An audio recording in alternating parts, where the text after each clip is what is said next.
Hello and welcome to Reader Programming. Today we are going to continue our video from last time where we installed the extension libraries and openNTF Domino API, or as I will from now on refer to as ODA.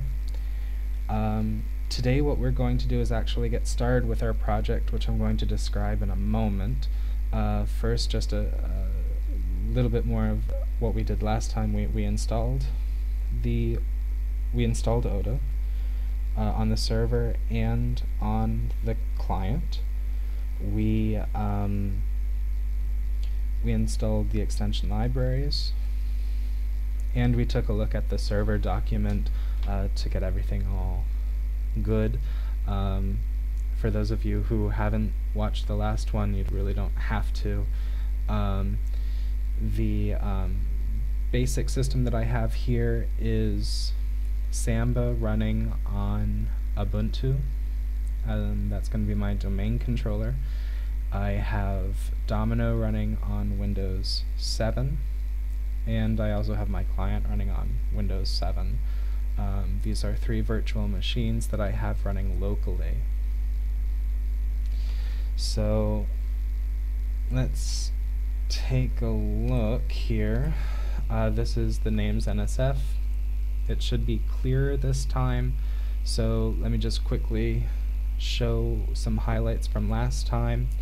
These are the names that I came up with for my pretend company. We will be using my ID, and every once in a while I'll have to go in as admin. The rest are all people that I've made up, so if these people actually do exist, then they have nothing to do with the real person. So what else do we have? Besides people, we have some groups. We have 2. We have administrators, which is just my name and the administrator. And we also have XPage admins, and that's the administrator group along with 2 other people. These 2 other people are thought to be the developers for XPage development. It would be possible in a real-life application or environment that that there could be a XPage developer group, and they could also go in here. The main purpose of all of that is to fill some key places in the server document here under security, mainly this one, sign agents or XPages to run on behalf of the invoker. This is because they just need permission to run, and it's a real pain if the administrators or someone in particular always has to sign off on the design. So really pay attention to that. Also with the installation of the extension libraries and so on, this is something that really should be filled out. Otherwise, I tried to keep this as open as possible. I'm not a Domino administrator, I just know enough to get by, and so if anybody could really do a good description of the server document and everything that people should keep in mind, I would find that really awesome. So let's start looking into what we want to do today and in the next videos to come. My concept for this is to go into the real world problems that we have in XPage development. To that end, I am going to be developing a couple of normal classic Lotus applications, and we're going to be using them in one XPage application. What I want to do is I want to have one configuration database. This configuration database is going to serve as language configuration, keyword configuration, user configuration, locations of different source databases, and then we're going to have our real, I'll say, data applications. These databases are going to be modeled after a particular database that I had to create during my apprenticeship. For those of you who don't know about how the education works over here, in addition to the possibility of studying, certain people choose to do an apprenticeship for IT, and they get to choose between more the administrative path and the development path. And no matter what you do, you have to fill out a specific document where you record everything that you did in a week. There are other formats which are more daily and hourly, but what I want to do is for every user, every apprentice in my building, they're going to have their own reporting database. I want to include the possibility to programmatically create a new database using this one specific template, record the new information into the configuration, and go on from there. Probably a little difficult to imagine right now. I'll get to that in later videos. What we want to do today is we want to form a baseline, and since the main focus of these videos is going to be Java development, we're going to need to start our own utilities. Granted, we could really get a handle on we could really use the utilities that are already there from the extension libraries, but my goal is to teach you how to do it and not always rely on the extension libraries, because sometimes for some customers it's just not going to be available. So I also want to show you how they did it. So let's get started. We're going to start off by creating a new application, and this is going to be on our server. I'm going to call it utilities. We're going to put this under, why not, templates, XPage's utilities.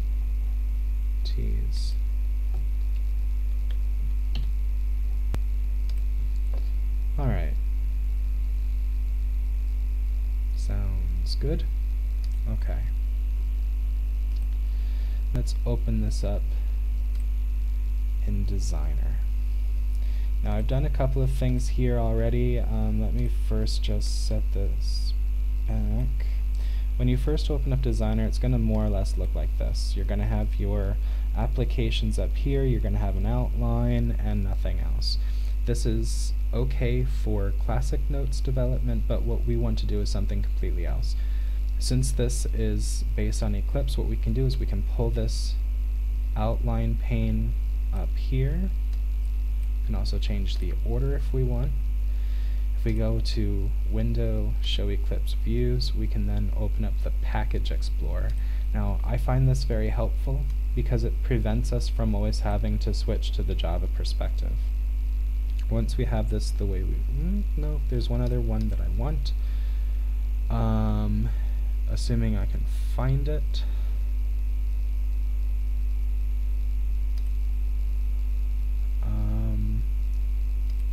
Java. Yeah, I may not be able to find it.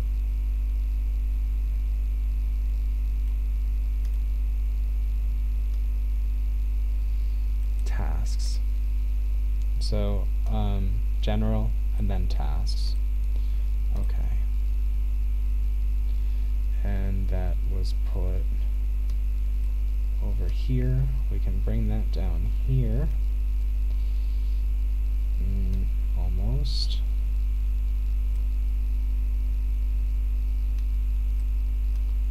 All right. So, just before we get started, the only thing I expect you to really know is the basic syntax for Java. I don't expect you to be a Java professional. I do, however, expect you to know how to work with the Lotus API from a Lotus script perspective. The rest I'm going to really go in myself and show and teach you guys that. So, one more thing we can do under Window, now that we have the workspace here set up the way we want, or the workbench, we can go under Window, save perspective as, and we can either come up with our own name or just save it back to Domino Designer. Yeah, I want to overwrite it. Alright. So there's a couple things we're going to want to do before we get started. And there's one thing that I want to bring to your attention first. Here under code, and this is notes 901, there's a Java and jars design element here. I'm going to ignore them. I've never used them before, and from what I've read in other blogs, whether they're old or not, I don't really remember, they have had issues with them. So I'm just not going to get going with that. Second thing, here, application configuration, XSP properties. I'm going to open that up. In the page generation, we see 4 options right now. We see the extension libraries, which is the first one and the third one. Technically the fourth one as well, but yeah. And then the second one is OTA. What we want is the first one and the second one. Save that. Close it, for we do not need it. Now we can really get started. What we want to do first is create a folder to hold our Java code. So here under web content, webinf, I have actually seen people put the source folder in the web content folder directly. I've seen some people put it in the webinf folder. Since I really don't know what webinf is supposed to stand for, I just put everything directly in that folder. So new, other, folder, next, again, verify the location, or the parent folder I should say, and we're going to name it src for source. Now we're going to left click on that. We're going to say build path, use as source folder. Cool. Now we're going to right click on that, go to new, other, and then we're going to go into the Java stuff. And there's a couple things we could do. We could directly start with a class, or we could do our package, but just to show you first of all how that works, let's select a package. Next. If we follow general Java conventions, the first thing we're going to do is we're going to write our domain name. So reader programming. I could, since this is xpages.com, I could put that, but I'm just going to put my actual real URL, and then the name of the project, so utils. Finish. Then we're going to right click on that again, new, other, class. Because we right clicked on the package, we'll see that it's already written here. However, we could also change this directly here and the package would be automatically created. We're going to create a session helper. The superclass is going to be object, and the interface, because I plan on putting this in a bean, we have to implement serializable. And finish. It's going to say that we haven't implemented, or we haven't, we don't have a field serial version UID, so we can just say put a default one in, but I like to actually rename this. I always put the year, then I put the month, and then I put the day. It's technically the 10th. I still think it's the 9th, but oh well. Then I put a 0 as a place marker, and then I put the build number for that day. And then, just so you see that, it's the year, the month, the day, then a 0, and then the version number. Well, the build number for that day. So there's a couple things we want to do with this class. As I said, this is going to be a session scope bean eventually, but I personally make everything static in this class.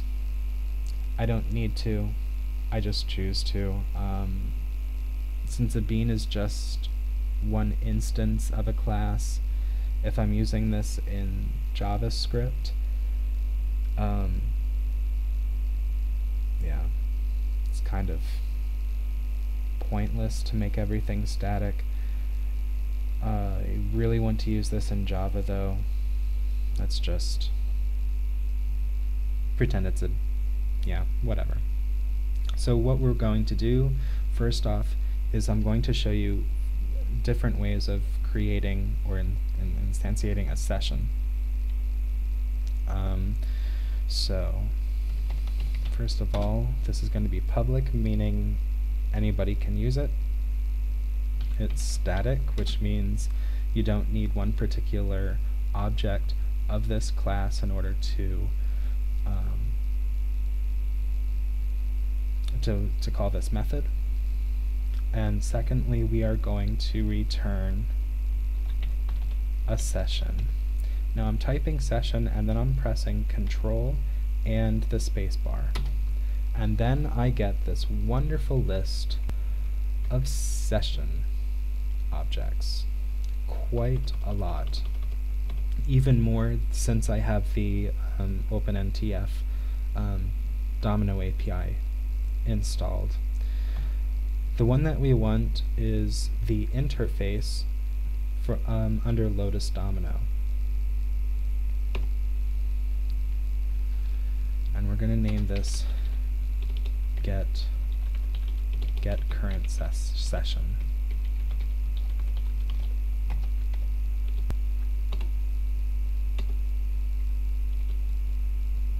Okay. There we go. So session S is null, and we're going to return that session. Now there's a couple ways of doing this. I'm going to show you the way to do it without using the extension libraries. First of all, we're going to get the faces context.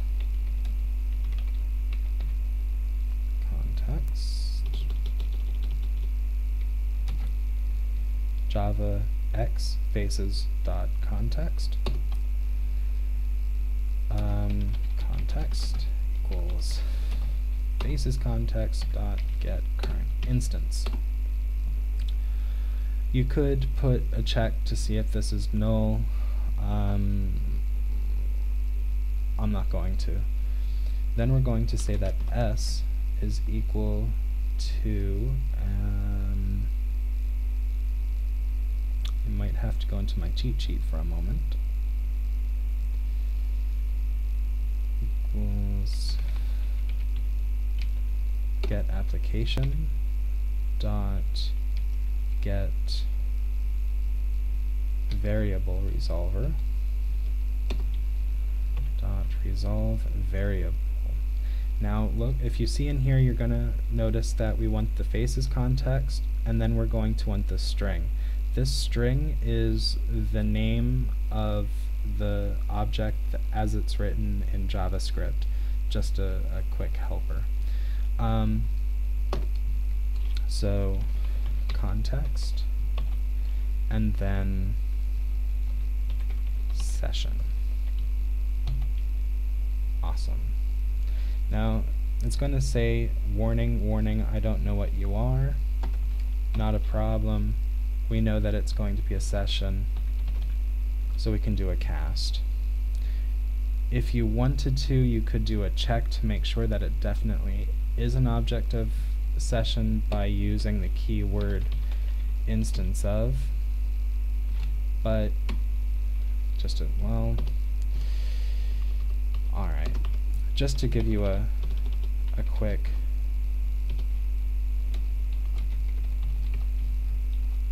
Java lesson, we're going to say that the object is equal to this. Then if O is an instance of session, then s is equal to, and then we do our cast. That's another way to do it, to make sure that it's definitely correct. And we can just leave it that way. There's nothing wrong with that. But there's something else I really want to do here. So again, we're going to click on our package here. We're going to right click and then new other class. And this time we're going to change this around. We're going to change the package from utils to exceptions. Exactly. The name is going to be null session exception. The superclass is exception. That's not right. Exception. Exactly. You. And we want to create the constructors from the superclass. Finish. It's going to say that we are not implementing, or that we don't have a, that we're not defining serial version UID, so no problem. We have now that member, and again, it's a long, which is a number. We have our year, we have our month, we have our day, 0, 1, and then L is just saying it's a long, not an integer or float or something like that. Alright, so we can then delete these to-dos. We don't have to do anything here. The whole point of doing this is just to have cleaner code later and to know what exception actually happened. If you're taking a look down here, you can see that all those to-dos are gone. There are two different things we can write here. First of all is to do this. There's also fix me now. And if we notice, the things that say fix me have an exclamation point. It's a good way to keep track of what you have to do yet and what is going to cause issues. The fix me things are good to do before commit, stuff like that. Alright, so we have our null session exception class. Before we go any further, we're going to want to put another bit of help here and say if s is equal to null, and then we're going to write to do. Actually, no. We're going to put a fix me here and say add logging. And then finally throw new null session exception.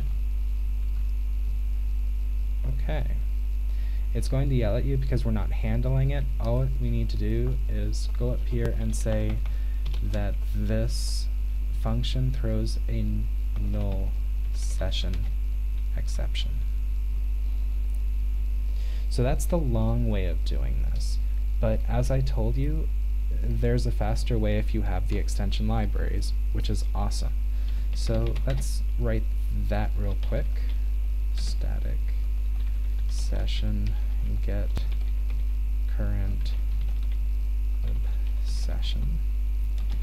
We're going to declare that it throws this null session exception. It's going to yell at you because we're not returning a session, so let's just say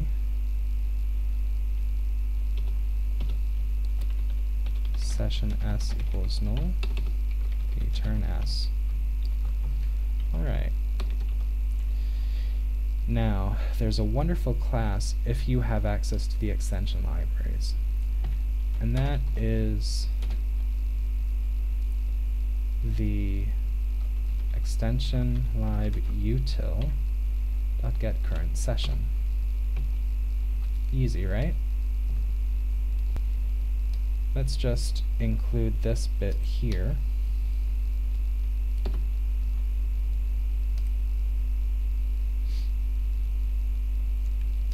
And that's all there is to it. It makes it really, really short. And then we could also always have a single method or function that's going to handle this logging, so we have it done in one spot. And that comes later once I get this class built a little better. We're just at the very beginning. So there's one other thing that we really want to do, and that is we want to get the Lotus session. And again, there's two ways that we can do that. I'll go over both. So if we look here, there's another interface, session org openNTF Domino. We want to do that one. Get current ODA session. And again, it's going to throw a null session exception. No problem. I'm going to copy this. Null, return s. Awesome. So, two ways of doing this, and I want to discuss both of them. We'll go with the long way first. The reason why I want to do this the long way is so that you know how to convert a normal, I'll say normal API object into an object that refers to the ODA objects. So we're going to say s equals factory, and this factory is an enum in the org openNTF Domino utils package. And then we're going to say from Lotus. We're going to then call our getCurrentDatabase or get current session method, and then we're going to say what it's going to be, and for that it's just org.open, it's pretty much just session dot class and then null.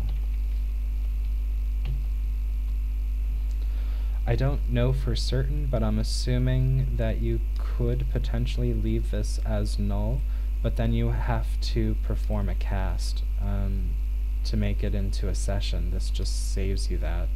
I don't know if it throws an exception if that's null or not. At any rate, it's easier just to put it in there. Okay, then all we would have to do is include this. And we could also put a string here, and just to show you how that works, missing session of type, and then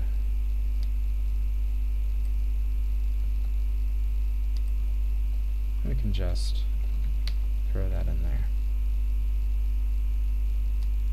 Pretty easy. And with just those few lines, we have our session. And if you are aware of how that works in Lotus script, you know that once you have your session, you really have access to everything.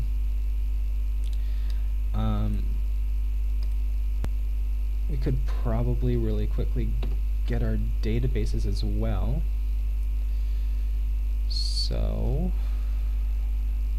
yeah, let's do that too. It pretty much is the same thing. Public static database, and again it's Lotus Domino. Get current database. We're going to create another exception, new other class, null database exception. Of course, it comes from the Java lang exception class. Finish. Then we can just go source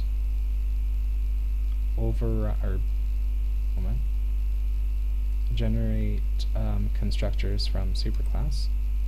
We want all of them, although you could select whichever ones you feel are appropriate. We can delete the to-dos because we're not going to do anything specific.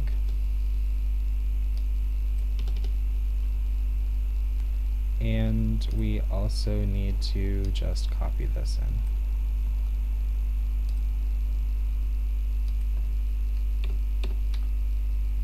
There we go. Our null database exception class is complete.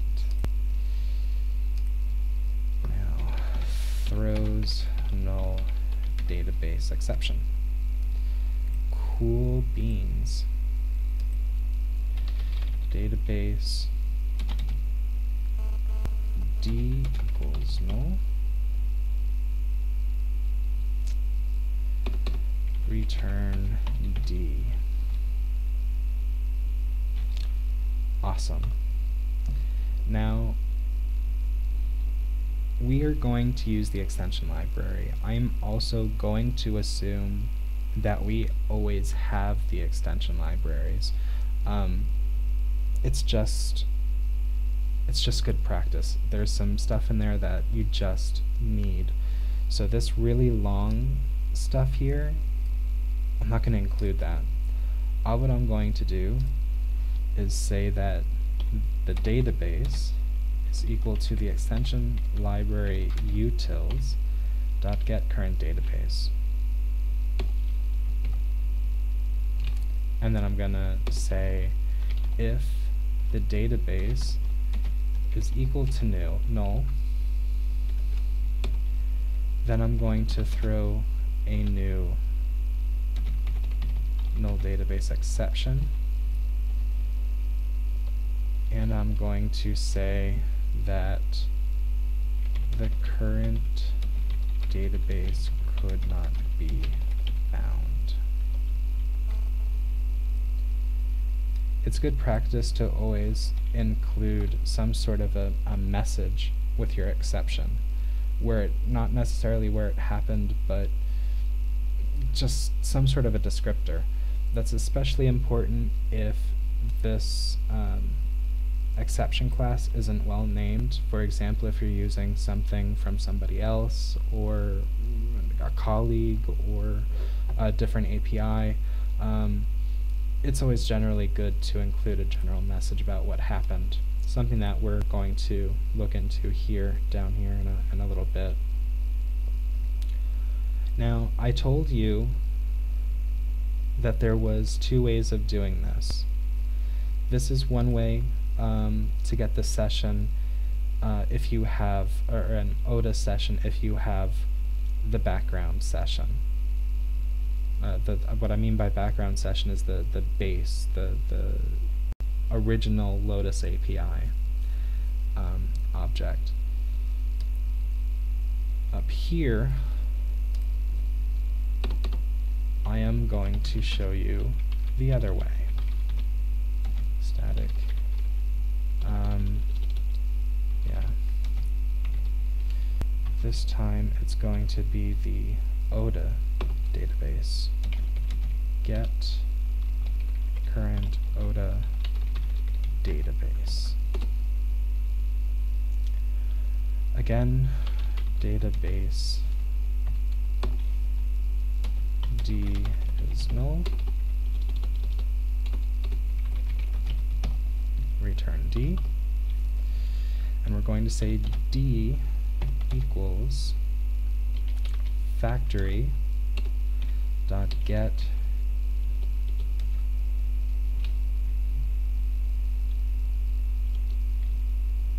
Alright, it appears that I'm wrong. You can't get the current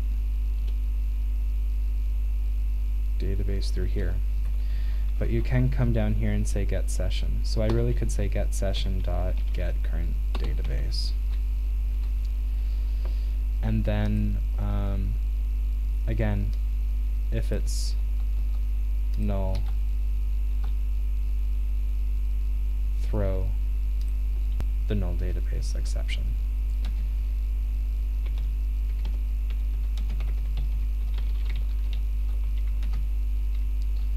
Alright. Now there's a couple of things that I just want to point to before I go too much further.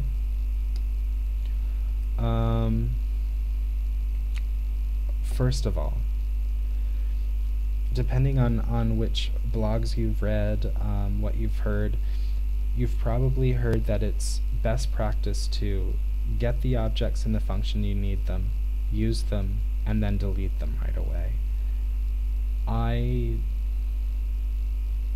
For the most part, I do definitely do that. It just is messy if you don't.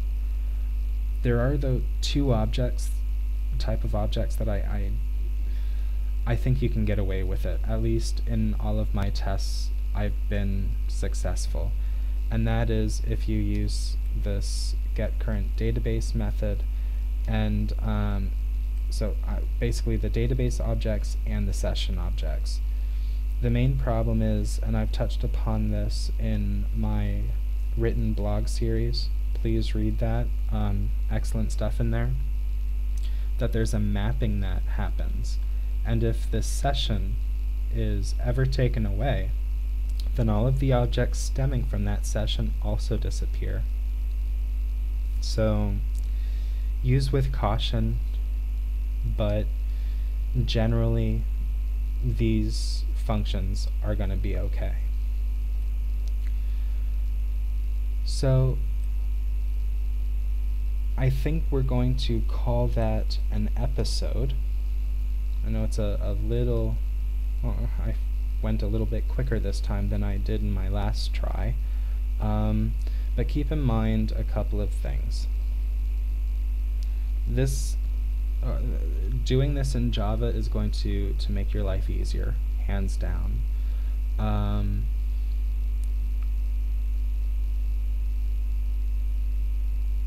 The other thing I just want to mention for next time, I'm really wanting to get a couple of these videos onto Notes in 9. So to watch these in order, I'm always going to have links on reader-programming.com, and you can always watch them in order on that site, either through a link to YouTube embedded or via a link to Notes in 9. So to watch them in order, look at the site. That being said, I hope that you've learned something, and I look forward to seeing you next time. Talk to you later. Bye.